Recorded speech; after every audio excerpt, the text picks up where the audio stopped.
Well,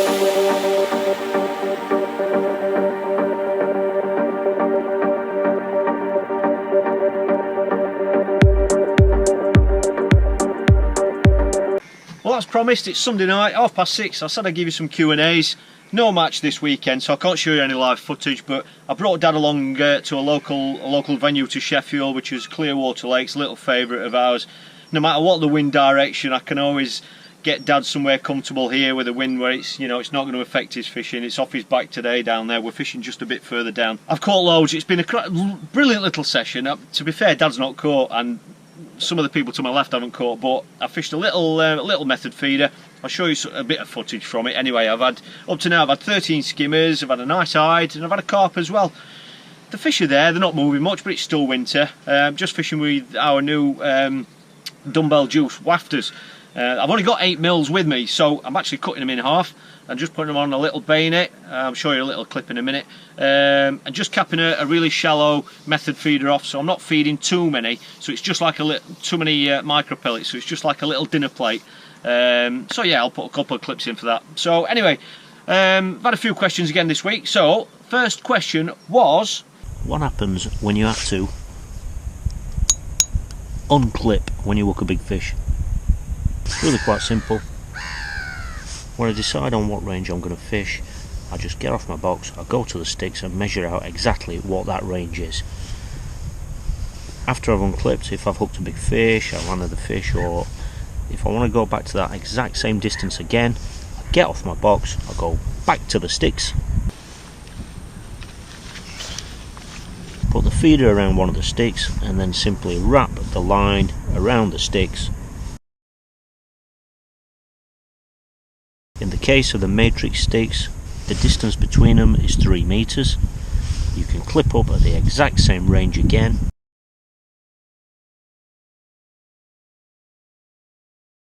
And then reel the line back onto your reel. Then you know you're at exactly the same range.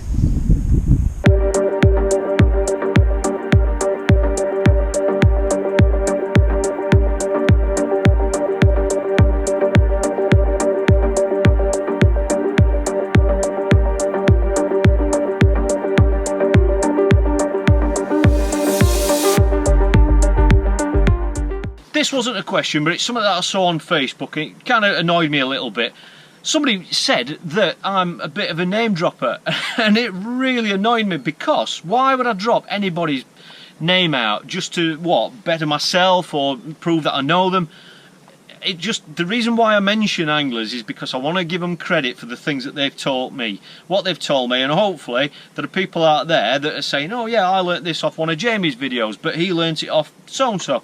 So whenever I'm dropping names out, I'm not doing it to try and prove that I know these people or because I've spoke to them or met them. It's because I want to give them credit for the things that they've shown me. So, not a question, that one, but something that I spotted that really annoyed me, but there you go. So I'm going to keep doing it because I want to give credit to the people who have helped me. The other question that I've been asked again this week was just about how I pack away my rods for transporting them to and from my peg. Obviously a lot of people use ready rod bags now, so setting our rods up at home are great ways of saving time when we get on the bank. Everybody does it their own little different way, and you know, this is the way that I do it. I use 2 of the matrix straps, which are basically velcro lined. I use one narrow one for the top of the rod, and then the wider one is for the base of the rod. And the way that I pack it away, I'll try and do this in one take for you, is basically, and all I do is break it down. I put the butt section alongside the base of the top section, and that's the bit that I actually velcro together first. If I can do this in a funny position, holding it for the camera. The velcro there means you can fasten it, and that's secure there. And then the top end, if you want to leave your feeder on there like I sometimes do, if it's only a light feeder it's not going to damage the tip, or sometimes I'll have a bomb on there, or just a swivel if it's a cage. If it's a cage rig, for example, and because these are both the same length, that packs away like that, nice and simple. You then get your next strap, and if you can try and wrap it so that the feeder is separate from the actual tip, like that. That just means it won't damage the tip. That's nice and tight, and that's packed away now, ready for taking to the peg or after the match to take home. The only little tip I can give you is, if you've got more than one rod in a ready rod bag, I carry a four ready rod bag, which is the matrix one, and I can actually get 5 rods in there if I pack it away correctly. All I do then is I simply undo the clutch, which will allow me to get the handle round to that position. I then tighten it up again, that's just so it doesn't come off during transit. I undo the handle screw, and that basically means that that handle can be folded away into that position. I then tighten that back up again, and that just means that that is in that nice tidy little position, which means it's keeping it as narrow as possible for when you pack it away, which will give you more room in your ready rod bag. Simple as that.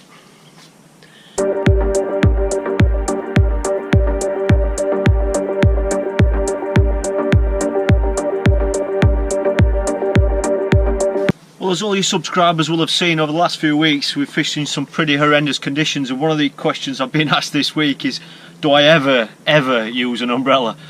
I've got to admit, I don't use an umbrella very often. Not because I don't want to. When I was brought up, the first thing I was brought up to do when fishing in winter, when I was a kid, was get comfortable. That is the #1 priority in winter, especially when the weather's bad, because if you're comfortable, your mind's on your fishing. You're not thinking about the fact that you're cold or the rain's hitting you in the face and all that. The reason why I don't do it so much now is purely because in matches I'm a bit of an information freak, if you want to call it that, because we don't always have the privilege of having bank runners and stuff. I really love to know what's going on around me, and unfortunately sometimes, on most occasions, when you've got an umbrella up, it tends to be in a position that blocks your line of sight to the anglers that are either side of you, and unfortunately, you know, it just means that when that happens, you're not always quite aware of what's being caught around you.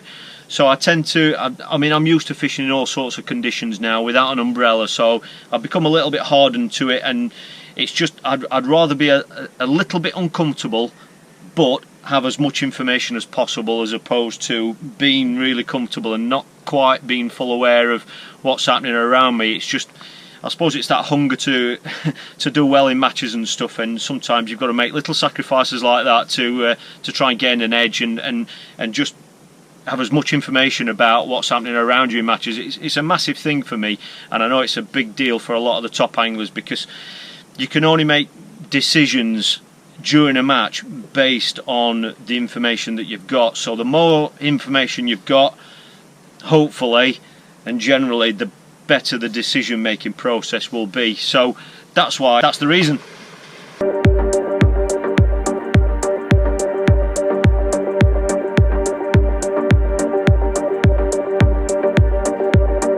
And the final question really this week was about braid versus mono. There's so many different reasons, and I've covered this before, there's so many different reasons why I would select mono over braid.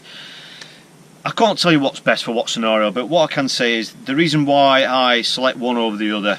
Firstly, a lot of fishers don't allow braid, so please watch out for that. If you're watching from the UK, obviously we've got a lot of commercials and they just don't allow braid. Where I am today, they don't allow it, so obviously that's not even an option. Just look at the benefits of each one, that's all I can say to you. Obviously mono tends to be a lot stretchier than braid is. Braid, there's no stretch there at all, so think about what you're trying to do with your fishing. If you're fishing for carp and big fish or barbel or whatever, and you're in open water, then you know you want to be going down a line where using a mono, because it's got the stretch there to allow for hard fighting fish and the lunges. If you're looking for intricate bite indication, where you want to see bites and picking up, or just read bites as quick as you possibly can, braid's good for that, because there's no stretch there, so you're seeing it's magnifying every bite and you're not losing anything through any stretch. Range is something, again, if you're casting a long way for skimmers or bream, because braid is a lower diameter strength wise to mono, because it's a lower diameter, it's going to come off your reel quicker, and easier, and with less friction, and it's going to allow you to cast further.